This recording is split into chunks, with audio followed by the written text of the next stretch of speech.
Monsieur le Président de la République, Madame, cher Stéphane Martin, qui nous accueillait une fois encore dans ce musée dédié au dialogue des cultures, cher Claude, Mesdames et Messieurs les membres des jurys de la Fondation Chirac, chère Madame Dink.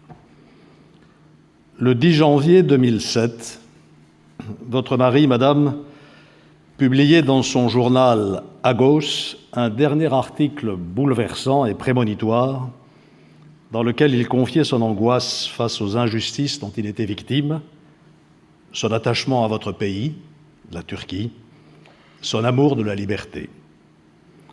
Cet article se terminait par ces mots. Probablement 2007 sera une année encore plus difficile pour moi. Les procédures judiciaires en cours vont se poursuivre, de nouvelles vont être lancées, qui sait à quelles injustices supplémentaires je vais devoir être confronté. Mais tandis que tout cela se passe, il y a cette vérité qui est ma garantie, ma sincérité est ma seule arme. Oui, je peux me sentir piégé comme un pigeon effrayé qui regarde autour de lui, mais je sais que les gens de ce pays ne font pas de mal aux pigeons. Les pigeons continuent à vivre leur vie, même au milieu des villes, au milieu de la foule, un peu effrayés, mais en même temps libres. 9 jours après, il était assassiné. Comme c'est souvent le cas lorsqu'il s'agit de personnalités d'exception, cette tragédie individuelle et familiale a pris la dimension d'un symbole historique. Il y a un avant et un après Hrant Dink. Sa mort a rassemblé très largement, au-delà de la seule communauté arménienne de Turquie, toute la société civile engagée courageusement dans la promotion du pluralisme, de la diversité et du dialogue. Avec vos enfants, vos proches, dont certains sont à vos côtés aujourd'hui, je les salue, vous avez souhaité rester fidèle au combat de votre mari, qui était aussi les vôtres. Alors que les conditions atroces et scandaleuses de sa perte auraient pu vous conduire à la haine et au ressentiment, vous avez fait le choix de créer la Fondation Hrant Dink pour justement lutter contre les ferments de haine et de ressentiment, car pour vous, personne ne naît assassin. Comme on aurait dû le voir dans le reportage qui devait nous être présenté, la Fondation... C'est juste après. Qui va l'être, pardon. C'est l'ordre des facteurs. La Fondation Hrant Dink attache une importance prioritaire à faire connaître l'histoire, ainsi qu'à traquer les discours de haine dans les médias, en Turquie, mais aussi en Arménie. En particulier les messages haineux à l'encontre de toutes les minorités. Quand on connaît le rôle délétère que peuvent jouer certains organes de presse dans le développement de crises majeures, ce travail est capital. Capital et chaque jour plus urgent, compte tenu de la montée des nationalismes haineux dans cette région du Caucase, comme ailleurs, ici même sur le sol européen.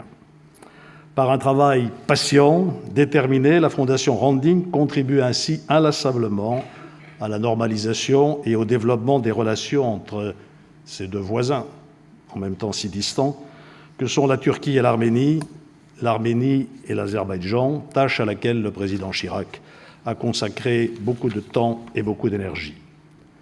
Sans vous laisser rebuter par les difficultés et les atermoiements politiques, fidèle à cette conviction que la première frontière est d'abord dans les esprits, vous menez avec patience une œuvre d'ouverture des cœurs par de multiples programmes d'échange entre les sociétés civiles des 3 pays, destinés à prévenir de nouvelles violences.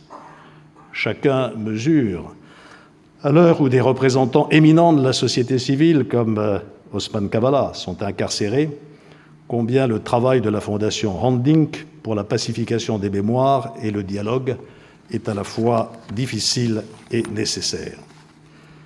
C'est pourquoi votre présence parmi nous, Monsieur le Président de la République, revêt une importance hautement symbolique.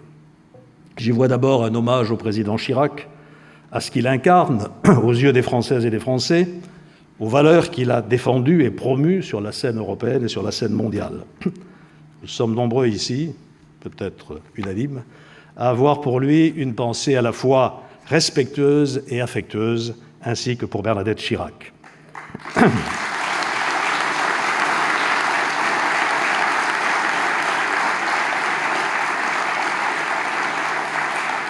Je voudrais dire aussi à Claude mon amitié et mon admiration pour sa présence si attentive auprès de son père.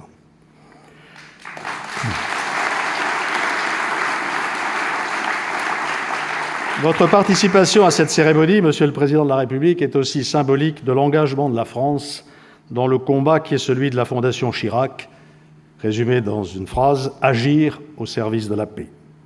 Combat qu'elle mène grâce aux nombreux soutiens dont elle bénéficie, celui de la Fondation Orange tout particulièrement. Engagement plus crucial que jamais, car le monde dans lequel nous vivons est le monde de tous les dangers.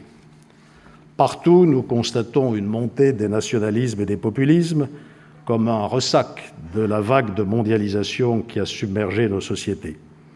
François Mitterrand a eu un jour cette formule lapidaire « Le nationalisme, c'est la guerre ».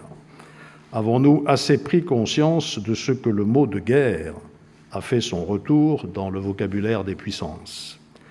Cette montée des nationalismes et des populismes se manifeste en Europe même, où elle mine la charte des valeurs que nous sommes censés partager.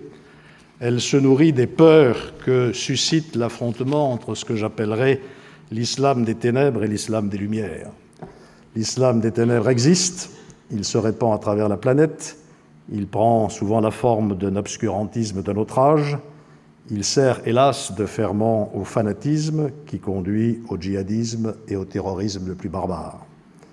L'islam des lumières est à construire. Des intellectuels et des théologiens musulmans se consacrent à cette tâche.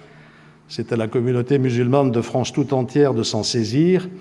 Pour tous ceux qui continuent à penser comme moi que cet islam a sa place parmi nous, dès lors qu'il se conforme aux lois et aux valeurs de la République, c'est un enjeu vital. La segmentation du monde qui s'aggrave, le rejet du village global, le repli sur les petites patries, mérite bien sûr notre attention et notre compréhension. Et plus que jamais, nous devons agir sur notre sol même pour réconcilier la France qui est à l'aise dans la mondialisation et celle qui se sent abandonnée au bord de la route. Mais cet effort de compréhension et de consolidation de la cohésion nationale ne doit pas nous détourner d'une responsabilité tout aussi fondamentale, celle d'agir pour la paix, en portant la France en première ligne dans la recherche de solutions politiques négociées aux inévitables conflits qui secouent la planète. C'est d'autant plus nécessaire que les grandes transformations qui sont en train de changer le monde, démographiques, climatiques, numériques et peut-être même anthropologiques, appellent toutes des réponses collectives, européennes, multilatérales.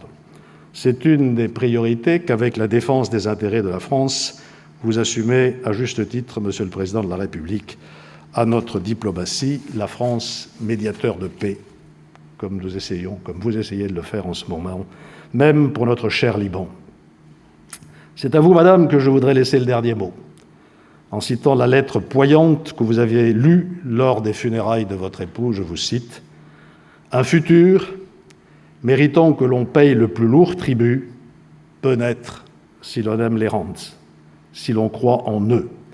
Il ne se bâtira pas sur la haine, pas sur les insultes, pas si l'on ajoute du sang au sang. Cette élévation viendra en regardant l'autre comme soi-même, en le considérant comme soi-même. » En mémoire de Randink, assassiné par la haine et la bêtise, en hommage à l'action de la Fondation qui porte son nom, je suis très honoré, Madame, de vous remettre au nom de la Fondation Chirac le prix Chirac pour la prévention de la paix.